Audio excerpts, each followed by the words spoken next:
And we're back. Welcome to Another World Audiobooks. Thank you guys so much for tuning in today. I hope you're doing well. Man, I just got done recording this chapter, and I am very hot because, I gotta have the fans off and the AC off when I'm recording, which makes it very little uncomfortable. But I powered through because of you, because of every single listener who tunes in. I want to make sure to bring you an episode, and I'm so stoked to be bringing you here Chapter 4 of this awesome Arsene Lupin mystery. This book has been so good so far. I'm really enjoying it, and I know you are going to love Chapter 4. Thank you guys so much for tuning in, for sharing the show. That is the best way to help us grow, which if we grow, then I can continue to do this for you. Also, like I mentioned in the past, we have got the patron challenge going on there for Patreon. If you want to go to Another World Audiobooks and click on Become a Citizen, you can sign up to become a patron of Another World Audiobooks, which is a really cool way to support the show. And once we get to 12 patrons, I'm going to stop chopping up chapters, which I hate doing, but I just got to do it at this point. But once we get to 10 patrons, I'm hoping to be able to stop doing that and be able to bring you the full chapter every single week. So check it out, anotherworldaudiobooks.com, and go ahead and sign up. Otherwise, I'll just keep bringing them to you like this, and I hope you're enjoying it. Looking forward to your feedback. I'd love to hear from you. Get in touch, anotherworldaudiobooks@gmail.com, or all the social medias as well. All right, let's get into it. Without further ado, I give you the next installment of Arsene Lupin versus Herlock Sholmes. Chapter 4. Light in the Darkness. However well-tempered a man's character may be, and Herlock Sholmes is one of those men over whom ill fortune has little or no hold, there are circumstances wherein the most courageous combatant feels the necessity of marshalling his forces before risking the chances of a battle. "I shall take a vacation today," said Sholmes. "And what shall I do?" asked Wilson. "You, Wilson, let me see. You can buy some underwear and linen to replenish our wardrobe, while I take a rest." "Very well, Sholmes. I will watch while you sleep." Wilson uttered these words with all the importance of a sentinel on guard at the outpost, and therefore exposed to the greatest danger. His chest was expanded, his muscles were tense. Assuming a shrewd look, he scrutinized officially the little room in which they had fixed their abode. "Very well, Wilson. You can watch. I shall occupy myself in the preparation of a line of attack more appropriate to the methods of the enemy we are called upon to meet. Do you see, Wilson, we have been deceived in this fellow Lupin. My opinion is that we must commence at the very beginning of this affair." "And even before that, if possible. But have we sufficient time?" 9 days, dear boy. That is 5 too many." The Englishman spent the entire afternoon in smoking and sleeping. He did not enter upon his new plan of attack until the following day. Then he said, "Wilson, I am ready. Let us attack the enemy." "Lead on, Macduff!" exclaimed Wilson, full of martial ardor. "I wish to fight in the front rank. Oh, have no fear. I shall do credit to my king and country, for I am an Englishman." In the first place, Sholmes had 3 long and important interviews with Monsieur d'Atenon, whose rooms he examined with the greatest care and precision, with Suzanne Gerbois, whom he questioned in regard to the blonde lady, and with Sister Auguste, who had retired to the convent of the Visitandines since the murder of Baron d'Autrec. At each of these interviews, Wilson had remained outside, and each time he asked, "Satisfactory?" "Quite so." "I was sure we were on the right track." They paid a visit to the 2 houses adjoining that of the late Baron d'Autrec in the Avenue Henri Martin. Then they visited the Rue Clapeyron, and while he was examining the front of number 25, Sholmes said, "All these houses must be connected by secret passages, but I can't find them." For the first time in his life, Wilson doubted the omnipotence of his famous associate. Why did he now talk so much and accomplish so little? "Why?" exclaimed Sholmes, in answer to Wilson's secret thought.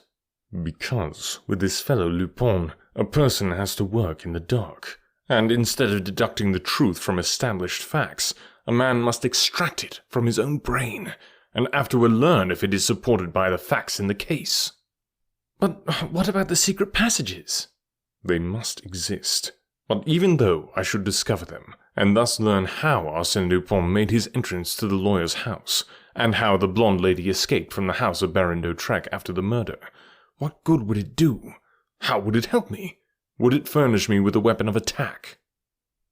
"Let us attack him just the same," exclaimed Wilson, who had scarcely uttered these words when he jumped back with a cry of alarm.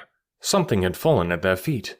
It was a bag filled with sand, which might have caused them serious injury if it had struck them. Sholmes looked up. Some men were working on a scaffolding attached to the balcony at the 5th floor of the house. He said, "We were lucky. One more step and that heavy bag would have fallen on our heads. I wonder if—" Moved by a sudden impulse, he rushed into the house, up the 5 flights of stairs, rang the bell, pushed his way into the apartment to the great surprise and alarm of the servant who came to the door, and made his way to the balcony in front of the house. But there was no one there. "Where are the workmen who were here a moment ago?" he asked the servant. "They have just gone." "Which way did they go?" "By the servants' stairs." Sholmes leaned out of the window. He saw 2 men leaving the house carrying bicycles. They mounted them and quickly disappeared around the corner. "How long have they been working on this scaffolding?" "Those men? Only since this morning. It's their first day." Sholmes returned to the street and joined Wilson. Together they returned to the hotel, and thus the second day ended in a mournful silence. On the following day, their program was almost similar. They sat together on a bench in the Avenue Henri Martin, much to Wilson's disgust, who did not find it amusing to spend long hours watching the house in which the tragedy had occurred. "What do you expect, Sholmes? That Arsene Lupin will walk out of the house?" "No." "That the blonde lady will make her appearance?" "No." "What then?" "I am looking for something to occur. Some slight incident which will furnish me with a clue to work on." "And if it does not occur?" "Then I must myself create the spark that will set fire to the powder." A solitary incident, and that of a disagreeable nature, broke the monotony of the forenoon. A gentleman was riding along the avenue when his horse suddenly turned aside in such a manner that it ran against the bench on which they were sitting and struck Sholmes a slight blow on the shoulder. "Ah!" exclaimed Sholmes. "A little more and I would have had a broken shoulder." The gentleman struggled with his horse. The Englishman drew his revolver and pointed it, but Wilson seized his arm and said, "Don't be foolish. What are you going to do? Kill the man?" "Leave me alone, Wilson. Let go." During the brief struggle between Sholmes and Wilson, the stranger rode away. "Now you can shoot," said Wilson triumphantly, when the horseman was at some distance. "Wilson, you're an idiot. Don't you understand that the man is an accomplice of Arsene Lupin?" Sholmes was trembling from rage. Wilson stammered pitifully. "What? That man? An accomplice?" "Yes, the same as the workman who tried to drop the bag of sand on us yesterday." "It can't be possible." "Possible or not, there was only one way to prove it." "By killing the man?" "No, by killing the horse. If you hadn't grabbed my arm, I should have captured one of Lupin's accomplices. Now do you understand the folly of your act?" Throughout the afternoon, both men were morose. They did not speak a word to each other. At 5 o'clock, they visited the Rue Clapeyron, but were careful to keep at a safe distance from the houses. However, 3 young men who were passing through the street arm in arm singing, ran against Sholmes and Wilson and refused to let them pass. Sholmes, who was in an ill humor, contested the right of way with them. After a brief struggle, Sholmes resorted to his fists. He struck one of the men a hard blow on the chest, another a blow in the face, and thus subdued 2 of his adversaries. Thereupon, the 3 of them took to their heels and disappeared. "Ah," exclaimed Sholmes. "That does me good.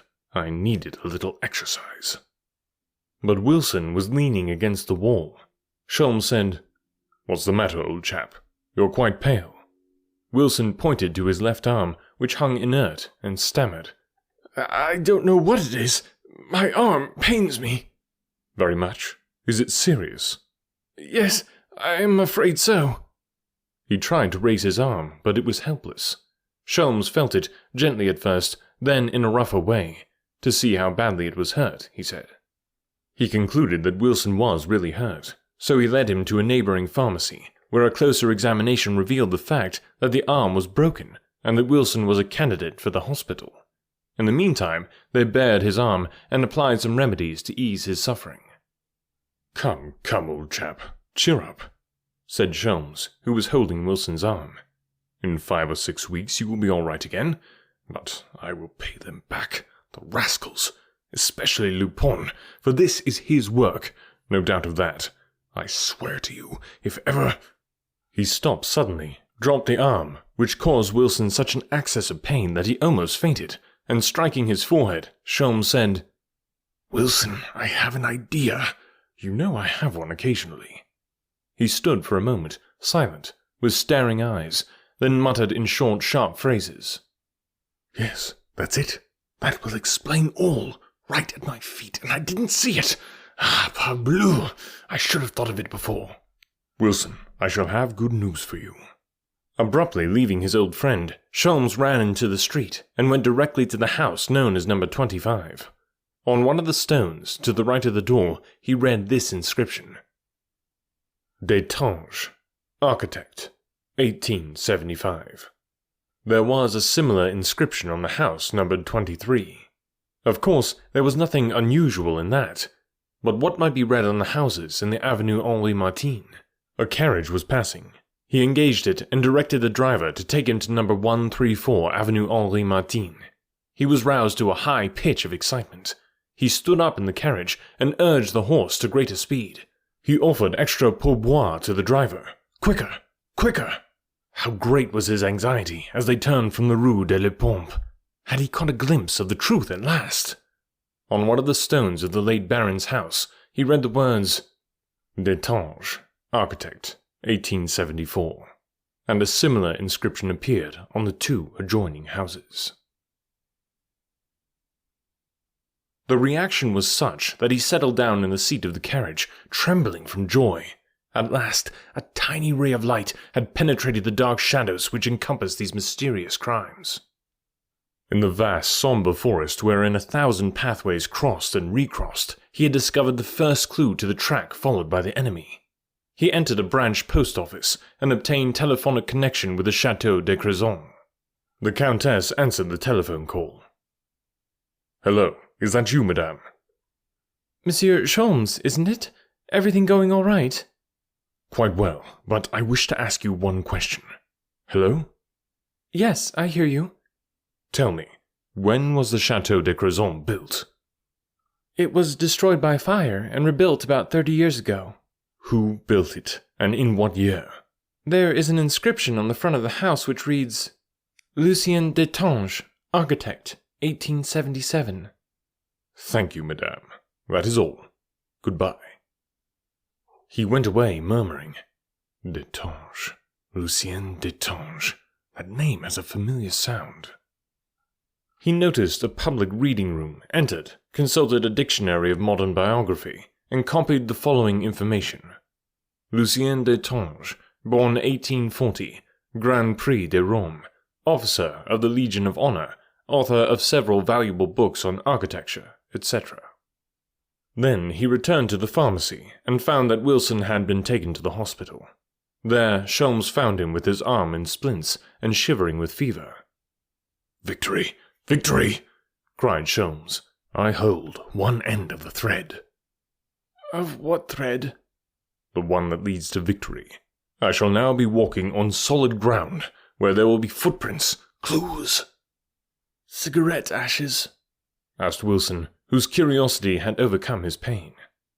And many other things. Just think, Wilson, I have found the mysterious link which unites the different adventures in which the blonde lady played a part. Why did Lupin select those 3 houses for the scenes of his exploits? Yes, why? Because those 3 houses were built by the same architect. That was an easy problem, eh? Of course. But who would have thought of it? No one but you. And who, except I, knows that the same architect, by the use of analogous plans, has rendered it possible for a person to execute 3 distinct acts which, though miraculous in appearance, are in reality quite simple and easy. That was a stroke of good luck. And it was time, dear boy, as I was becoming very impatient. You know, this is our 4th day. Out of 10. Oh, after this. Sholmes was excited, delighted, and gayer than usual. And when I think that these rascals might have attacked me in the street and broken my arm just as they did yours, isn't that so, Wilson?" Wilson simply shivered at the horrible thought. Sholmes continued, "We must profit by the lesson. I can see, Wilson, that we were wrong to try and fight Lupin in the open and leave ourselves exposed to his attacks." "I can see it and feel it too, in my broken arm," said Wilson. "You have one consolation, Wilson. That is, that I escaped. Now I must be doubly cautious. In an open fight he will defeat me, but if I can work in the dark, unseen by him, I have the advantage, no matter how strong his forces may be." "Ganimard might be of some assistance." "Never. On the day that I can truly say Arsene Lupin is there, I show you the quarry and how to catch it. I shall go and see Ganimard at one of the 2 addresses that he gave me. His residence in the Rue Pergolese, or at the Suisse Tavern in the Place du Châtelet. But until that time, I shall work alone." He approached the bed, placed his hand on Wilson's shoulder, on the sore one, of course, and said to him, "Take care of yourself, old fellow. Henceforth, your role will be to keep 2 or 3 of Arsene Lupin's men busy watching here in vain for my return to inquire about your health. It is a secret mission for you, eh?" "Yes, and I shall do my best to fulfill it conscientiously. Then you do not expect to come here any more?" "What for?" asked Sholmes. "I don't know. Of course, I'm getting on as well as possible. But, Herlock, do me a last service. Give me a drink." "A drink?" "Yes, I'm dying of thirst, and with my fever." "To be sure, directly." He made the pretense of getting some water, perceived a package of tobacco, lighted his pipe, and then, as if he had not heard his friend's request, he went away, whilst Wilson uttered a mute prayer for the inaccessible water. "Monsieur Destange." The servant eyed from head to foot the person to whom he had opened the door of the house, the magnificent house that stood on the corner of the Place Malesherbes and the Rue Montchanin. At the sight of the man with grey hairs, badly shaved, dressed in a shabby black coat, with a body as ill-formed and ungracious as his face, he replied with the disdain which he thought the occasion warranted. "Monsieur Destange may or may not be at home. That depends. Has monsieur a card?" Monsieur did not have a card, but he had a letter of introduction, and after the servant had taken the letter to Monsieur Destange, he was conducted into the presence of that gentleman who was sitting in a large circular room or rotunda, which occupied one of the wings of the house. It was a library, and contained a profusion of books and architectural drawings. When the stranger entered, the architect said to him, "You are Monsieur Stickman?" "Yes, monsieur." "My secretary tells me that he is ill, and has sent you to continue the general catalogue of the books which he commenced under my direction, and more particularly the catalogue of German books. Are you familiar with that kind of work?" "Yes, monsieur, quite so," he replied with a strong German accent. Under those circumstances, the bargain was soon concluded, and Monsieur Destange commenced work with his new secretary. Herlock Sholmes had gained access to the house. In order to escape the vigilance of Arsene Lupin and gain admittance to the house occupied by Lucien Destange and his daughter Clotilde, the famous detective had been compelled to resort to a number of stratagems, and under a variety of names, to ingratiate himself into the good graces and confidence of a number of persons. In short, to live, during 48 hours, a most complicated life. During that time, he had acquired the following information. Monsieur Destange, having retired from active business on account of his failing health, now lived amongst the many books he had accumulated on the subject of architecture. He derived infinite pleasure in viewing and handling those dusty old volumes. His daughter, Clotilde, was considered eccentric. She passed her time in another part of the house and never went out. Of course, Sholmes said to himself, as he wrote in a register the titles of the books which Monsieur Destange dictated to him. All that is vague and incomplete, but it is quite a long step in advance. I shall surely solve one of these absorbing problems. Is Monsieur Destange associated with Arsene Lupin? Does he continue to see him? Are the papers relating to the construction of the 3 houses still in existence?